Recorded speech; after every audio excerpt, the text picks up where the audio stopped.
Our last lesson in inheritance for this unit deals with polygenic traits.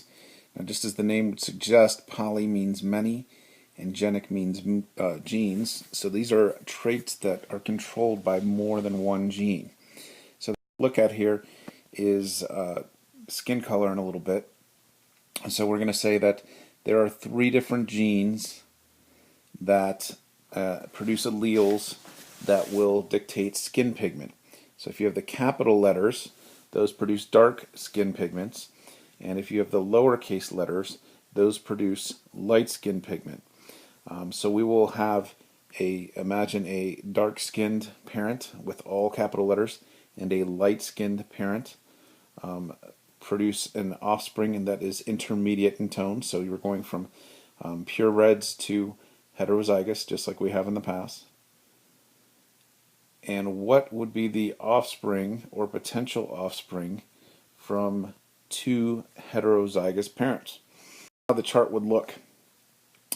First, we got to figure out what are all the possible alleles you can get from an A, B, B, C, C parent. Well, the first thing is if we go with just the A dominant gene, you can have all 3 dominant. You can have 2 dominant and 1 recessive, or you can have a dominant, a recessive, and another dominant, or you can have a dominant and 2 recessive. So there's the 4 possible combinations you can have with that parent that is heterozygous. Now over here, we're going to start with looking at what if the little a gene is passed on, what can happen.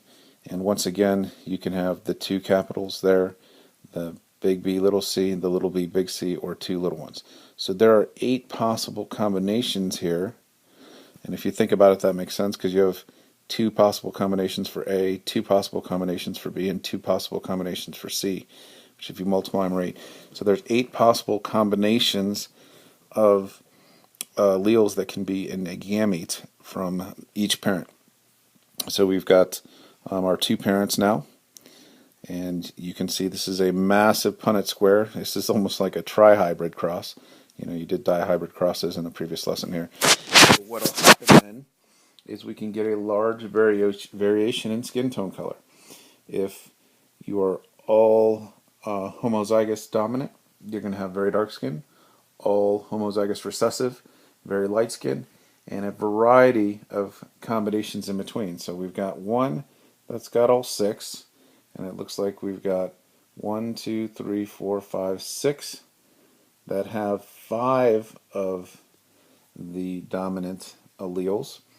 And we've got 1, 2, 3, 4, 5, 6, 7, 8, 9, 10, 12, 13, 14, 15 that have 4 dominant alleles. And now we start to get to 3. So there's 1, 2, 3, 4, 5, 6, 7, 8, 9, 10, 11, 12, 13, 14, 15, 16, 17, 18, 19, 20 that are 50-50. And then I think you can imagine how this will turn out. We'll get kind of a mirror image sort of thing going here. So with the 2s, we've got 1, 2, 3, 4, 5, 6, 7, 8, 9, 10, 11, 12, 14, 15.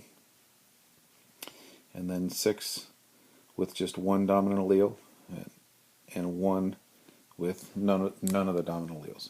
So there is kind of our pattern for how you could do the polygenic traits, and the idea is to see how you can get such a wide variety of skin tone colors as you go from the most dark with all the dominant alleles to maybe a little bit more gray, and then it gets lighter and lighter as you get down to the end there. And so that is how a polygenic trait works.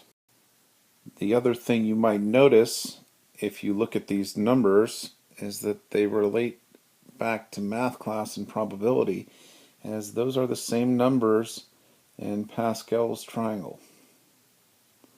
And so as you get polygenic traits, depending on how many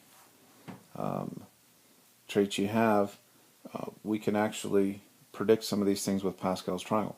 And even going on to looking back at other things we have. So here is Pascal's triangle, and once again this last row is the one that you just saw.